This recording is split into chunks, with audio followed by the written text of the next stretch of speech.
अंबिकापुर बिलासपुर मार्ग में हंसडांड में एक बाइक में लगी आगी।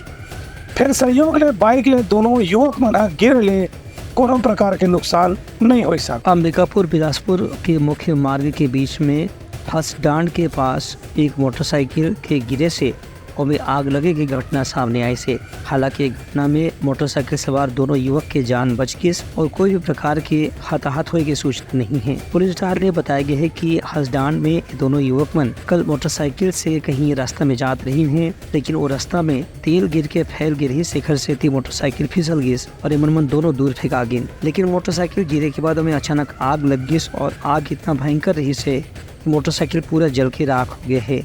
हालांकि दोनों युवक मन कोई भी प्रकार के नुकसान नहीं हुए से पुलिस जहाज ने घटना के तफ्तीश करे जात है। ब्यूरो रिपोर्ट उतलंखा न्यूज।